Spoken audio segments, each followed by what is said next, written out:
안녕하세요. 자영업 생존연구소입니다. 오늘 제가 분석해볼 자영업 아이템은 무인 아이스크림 가게입니다.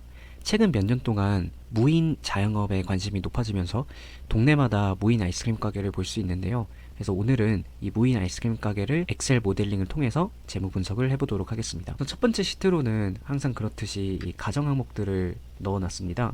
크게 세 가지 유형의 가정 항목들이 있는데요. 첫 번째로는 운영 관련 가정 항목들입니다. 결제 수수료, 부가세, 한 달 영업일수가 있는데 결제 수수료 2%, 매일 할 거니까 30일 부가세 10%를 넣어놨고요. 그리고 나서 이런 무인 아이스크림 가게는 계산을 하지 않고 혼자 가는 경우가 종종 발생하기 때문에 이런 로스랑 도난 비율을 매출 대비해서 넣어놨습니다. 저는 일단 1%로 넣어놨는데 나는 좀 보수적으로 하고 싶다 하시는 분들은 2%, 3%로 해주셔도 될 것 같습니다. 그리고 나서는 메뉴 판매 가격이 있죠. 저는 일단 아이스크림, 음료수, 과자, 젤리 이 4개 항목으로 했고 그냥 가격을 1,000원, 1,000원, 1,500원, 1,000원으로 통일을 시켜놨습니다. 당연하게 모든 아이스크림이 1,000원은 아니겠죠.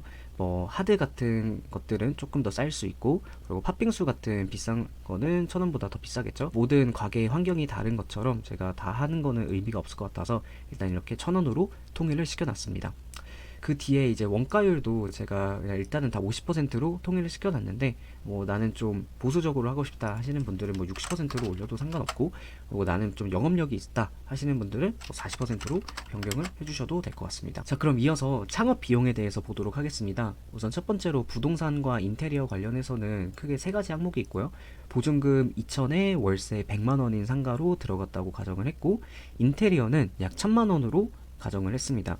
요 인테리어에는 바닥, 벽, 천장 등의 아주 기초적인 인테리어라고 생각해 주시면 될 것 같고 그래서 그 외 인테리어에 포함되지 않는 미포함 항목들을 좀 보면 당연히 청소기, 장식용 굿즈 이런 것들이 있고 냉동고 같은 경우에는 어떤 분들께서는 빙그레나 롯데 등등의 아이스크림 영업사원이 공짜로 대여를 해주는 경우도 있다고 하더라고요. 저는 일단 보수적으로 하고 싶어서 500만 원으로 기입을 해놨고 그다음에 키오스크, 에어컨, CCTV 등등이 있고 키오스크는 내가 좀 중고로 싸게 구했다 하면 이렇게 100만 원으로 마음대로 수정을 해주시면 될 것 같고 그 다음에 초기 물량도 약간 200만 원을 넣어놨습니다. 자, 그럼 이어서 비용에 대해서 말씀을 드리자면 비용은 항상 그렇듯이 고정비와 변동비로 나눴고 고정비는 크게 월세랑 관리비를 넣어놨습니다. 사실 청소비를 넣을까 말까 고민을 했는데 저는 무인 아이스크림 가게에는 청소비를 넣지 않았어요. 그 이유는 사실 무인 카페나 다른 무인 자영업 가게랑은 다르게 손님분들께서 무인 아이스크림 가게에 머무는 시간이 길어야 5분에서 10분인 것 같아요. 그렇기 때문에 맨날 맨날 청소를 하는 게 꼭 필요하냐라고 하면 저는 아닌 것 같았고 요즘에는 핸드폰 어플을 통해서 CCTV를 볼 수 있잖아요. 그래서 정말 크게 더러워지지 않는 이상 한 이틀, 3일에 한 번 정도 제가 직접 가서 청소를 하면 괜찮을 것 같아서 청소 비용은 넣지 않았습니다.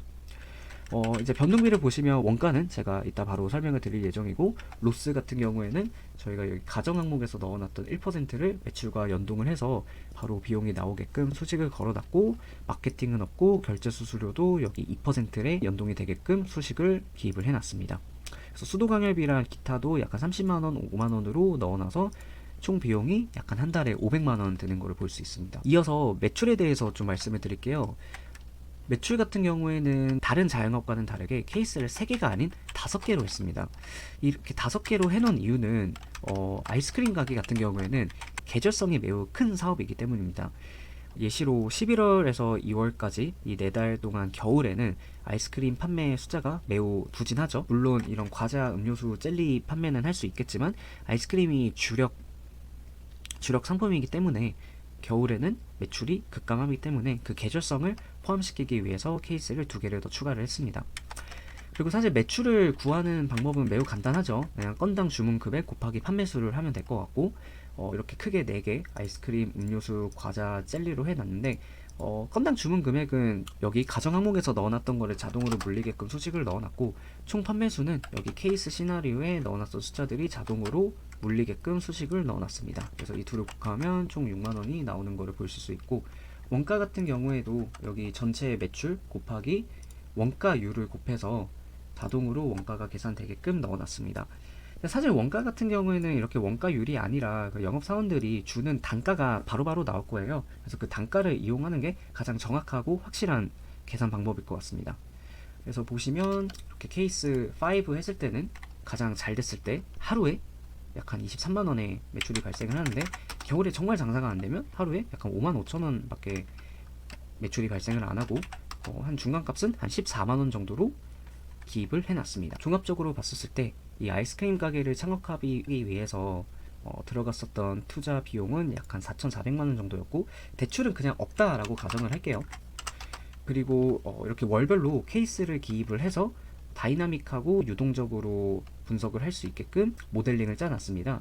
그래서 보시면 1월, 2월 같은 경우는 매우 추우니까 케이스 1, 가장 장사가 안 되는 케이스 1으로 넣어놨고, 뭐 3월부터 조금 날씨가 풀리면서 케이스 2로 하고, 그 다음에 4월부터는 살짝 더워지면서 케이스 3로 하고, 5월은 4, 그 다음에 6, 7, 8월은 매우 더우니까 가장 잘 되는 케이스 5로 넣어놨습니다. 그리고 다시 가을부터 다시 줄어드는 걸로 했고, 이렇게 했었을 경우에 1년 동안 누적 이익이 약한 240만 원 정도가 되는 걸 볼 수 있습니다. 240만 원이면 막 그렇게 높지도 적지도 않은 숫자인 거죠. 그리고 또 중요하게 가장 최악의 경우에 어느 정도 버틸 수 있냐가 좀 중요한 수치였던 것 같아요. 그래서 케이스 1으로 쭉 걸어놨었을 때 약간 7개월 뒤에는 폐업을 고려해야 되는 상황이 발생할 수 있을 것 같습니다. 근데 저는 뭐 7개월 정도면 꽤 오래 버틴 것 같아서 이 정도면 그렇게 나쁜 수치라고는 생각이 들지 않습니다. 이어서 손익분기점에 대해서 말씀을 드리겠습니다. 손익분기점 관련해서는 여기 그냥 자유롭게 각 항목별로 내가 몇 개 팔면 얼마 벌지를 알기 위해 계산을 할 수 있게끔 제가 넣어놨고요. 그래서 뭐 아이스크림 3,000개, 음료수 뭐 600개, 과자 800개, 젤리 700개면 약 한 58만 원을 버는 거를 볼 수 있습니다. 저도 처음에 이거를 만들고 아이스크림 3,000개를 팔았는데 58만 원밖에 못 번다고? 라는 생각이 들어서 계산이 잘못된 건가 싶었는데, 사실 이게 맞는 수치인 게 아이스크림 하나가 1,000원이고 원가가 50%라고 하면 하나 팔아서 500원 버는 사업이에요. 즉 500원 곱하기 3,000원을 하면 총 150만 원 버는 거고, 월세랑 관리비만 110만 원이었기 때문에 그리고 이런 수도광열비랑 기타 비용들도 있을 테니까 이 3,000개라는 숫자가 실제로 손익분기점을 넘기기 위해서 필요한 수치더라고요. 그래서 이렇게 각 항목별로 아이스크림, 과자, 음료수, 젤리별로 몇 개를 팔아야지 손익분기점을 넘길 수 있는지를 봤습니다. 그래서 아이스크림 같은 경우에는 약 한 3,919개를 팔아야지 손익분기점을 넘기는 것을 확인해 볼 수 있습니다. 이어서 저의 종합적인 의견을 드리자면, 이 무인 아이스크림 가게는 많은 자본은 없으나 좀 소소한 부업을 원하는 직장인들에게 추천을 하고 싶어요. 왜냐면 이 사업은 전형적인 로우 리스크, 로우 리턴 사업이고, 또 창업을 하는데 많은 자본이 필요하지도 않고 또 많은 관리도 필요가 없습니다. 근데 반대급부로 큰 수익을 기대하기도 어려워서 직장인 분들한테 좀 추천을 드리고, 리스크는 계절성과 도난 리스크가 있는 것 같습니다. 보여드렸다시피 11월부터 2월 사이에는 겨울이기 때문에 매출이 크게 줄어들어서 적자를 감당할 수 있어야 하고, 그리고 이런 아이스크림 가게는 항상 도난 리스크가 있어서 좀 정신적인 스트레스를 감당할 필요가 있을 것 같아요. 그리고 마지막으로는 이 사업을 결정하는 데 핵심은, 모든 자영업이 똑같겠지만 이 상권 분석이 매우 중요한 것 같아요. 왜냐하면 이런 무인 아이스크림 가게는 경쟁자가 편의점과 마트도 있기 때문에 월세가 적고 많은 아파트가 주변에 있는 상권을 발굴하는 게 매우 중요할 것 같습니다. 그럼 오늘도 긴 영상 봐주셔서 감사합니다. 여러분들의 사업에 조금이라도 도움이 되었길 기원하겠습니다. 감사합니다.